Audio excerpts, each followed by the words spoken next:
I am now creating weekly exclusive content for Patreon, so if you are interested in that, go check out the link down below. And of course, if you want to avoid the random lottery of FIFA points, you want to go straight to the source, buy the players directly, use u7buy.com and use the code TVM at checkout. What is going on, guys? TVM here. Welcome back to another player review. I had to do this card. It was a little bit different for me with Wilfred and Diddy. That rhymed, didn't mean it to. With Wilfred and Diddy, it was about 200k and he was really good. But I already have like a couple of decent Premier League CDMs. You know, I've got like Fernandinho, I've got Kante, and I like using Jordan Henderson's card. So there's quite a few players out there that I can use instead of that and Diddy. Now, with that in mind, we come to Saul. This guy is, I wouldn't say similar quality because I think this card is better than Ndiddy's card, but it's basically the same price. I don't know if they're the same requirements, but it does come in and around 200k, I think.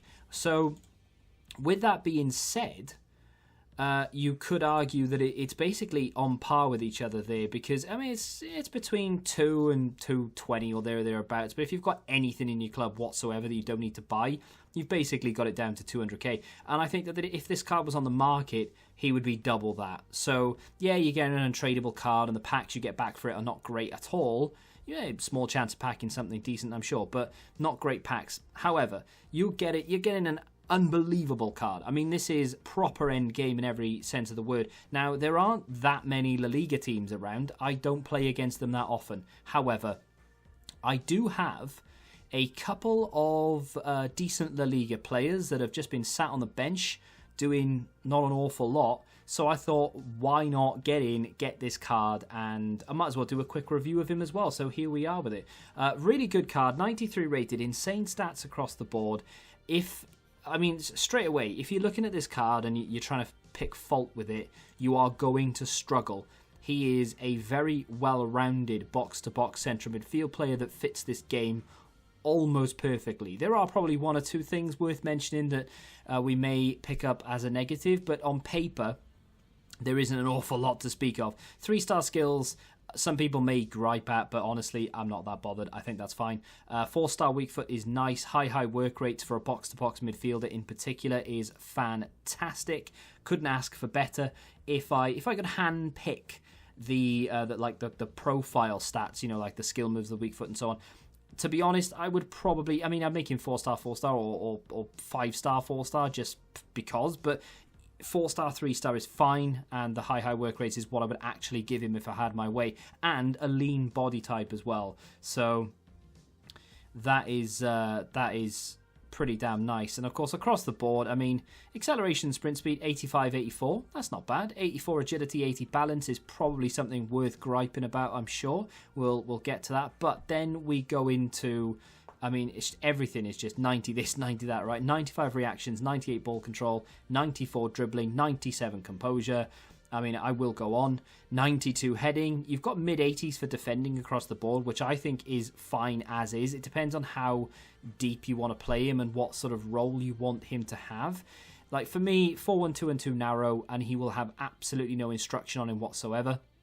Therefore, you can let him do his thing, and he will go forward, he will come back. He's got 98 stamina, so you don't need to worry about him conking out. You don't need to worry about him getting caught up the pitch when he needs to come back, because he's going to bust a gut to do both. If you don't want him travelling forward, of course, you can say stay back.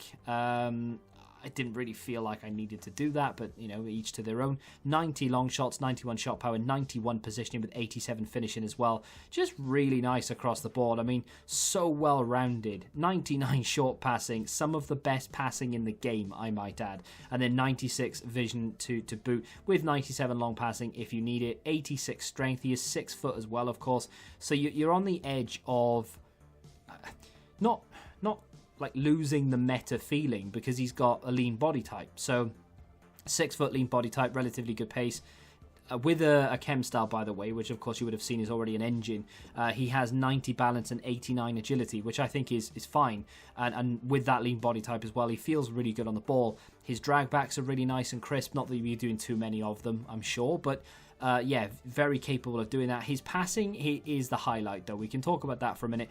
His passing is spot on. When the game allows you to play a pass, because we know FIFA 20 does very FIFA 20-esque things, Passing is spot on every single time, especially now that he has 99 vision. He's also got 86 crossing and 80 free kicks. I had a couple of free kicks with him, and you're more sort of fighting to get the, not to get the ball on target, but to get it on target with any sort of spin and velocity, really. With someone with free kicks that low, realistically what you want to do is just hand it off to someone with better free kicks. So, like, for instance, my go-to free kick taker is Mahrez. Whichever version of him, that really doesn't make a blind bit of difference. His free kicks are insane. But just to let you know, I wouldn't bother taking them with Saul unless you're absolutely incredible at taking them. But yeah, the passing on this guy is top-notch. Taking corners, whether it be raking them from deep or playing short, intricate, tiki-taka style passing, it doesn't make a blind bit of difference. This guy is spot on when it comes to that. Let's talk about, I would say, the elephant in the room, because there isn't really one. There is nothing standout-esque about this card that I would say, right, we need to talk about this. Like, some cards you come across and you're like, well, the strength is only 70. Let's talk about that, because that's going to be a problem. The reactions or the composure, normally one of those is sort of in the 70s. Let's talk about that. Is it a problem? No. This card doesn't really have a problem in that sense. There's nothing that screams, I'm an issue, So we might as well start nitpicking slightly, because I know a lot of people will. Skill moves. Is it that big a deal, really? I mean, if you're a skiller and you have to have every player in your team on 4-star skills minimum, then obviously that's your sort of... That's a you problem more than anything. I mean, it's not ideal, sure, but you can still do some really nice skills with 3-star. The side-to-side heel flick is my favorite skill move in the game. You can still do that. You can do heel-to-heel flicks. You can do ball rolls. You can do drag backs. Those are the most effective skills. Anything other than that tends to just be showboating or for the sake of it, just to look good. I mean, not saying that, Magidi spins, Berber spins, and Balassi flicks and so on are completely irrelevant and pointless, but most of the time you don't need to do it. There is a better way of getting out of the situation that you're in. It's just a nice fancy way of getting out of it and making it look good. So you don't need them. And especially on a box-to-box, no-nonsense midfielder like Saul, there's just absolutely no need for it. A great thing about this card really is that dribbling and that ball control. If he didn't have it as high as it is and it was sort of low 80s, mid 80s or something, then we'd be complaining about the skills. I mean, to be honest, it'd be a completely different story then. But yeah, we'd be complaining about the skills then. But because his ball control and his reactions and everything about his footwork is so good, you can get out of a really tight spot just using a drag back or a ball roll or even the left stick dribble, which, by the way, is a beaut. It really is really, really nice to use. Just very, very handy just to get out of any situation at pace or not. Speaking of pace, let's talk about that as well, because I know a lot of people are going to complain about it. His acceleration and his sprint speed are fine. Absolutely no problem for me, especially with an engine, by the way, because that boosts things up by 5 on each. So if you need that extra, the engine can provide that. I have seen a few people already have this card, have put a shadow on him, and I can understand why you do it, because you get 99 acceleration, 94 sprint speed, and then you get insane defending stats across the board. And realistically, there's not an awful lot of point boost in the finishing, because he can actually shoot. You have seen he's scored a couple of goals as well as assisting some. But yeah, you don't really need to boost the finishing. You don't actually need to boost the dribbling or the ball control. The only reason why the engine was a thing for me was because I wanted to boost the agility and the balance, and then I thought I might as well give a little bit of pace to him more than he had already. But the shadow is definitely something that would work. It's just an expensive experiment. I'm sure once you put it on him, you won't really regret doing it. But my advice would be to try a different chem style before you try the shadow, because obviously if you do it the other way around, you are going to be costing yourself an awful lot of coins. Even if you have an untradeable one, that's just 25k you've wasted effectively, because you could have used that on someone else. This card is brilliant. I mean, 200k is a bargain. Honestly, I feel like I'm kind of robbing EA in a sense, because this card would be so much more if it was on the market. It might be untradeable, but that honestly at this stage doesn't really matter, because this is a card you will keep in your team until the end of the game. If you can fit him in your team in any way, shape or form, I would do it.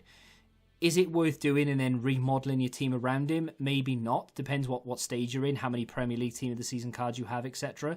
But I think if you can get him in there with any degree of like quality around him, then you are going to have a really good time. This is 100% an end game card at not so much an end game price. So yeah, if you want my advice, 100% worth it. Absolutely fantastic card with very minimal drawback. The aggression is something else that I didn't really mention that I've written down in the cons.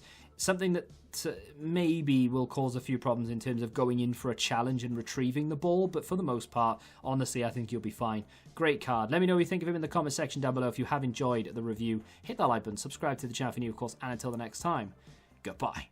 Football Index. The game changed. Download the app now.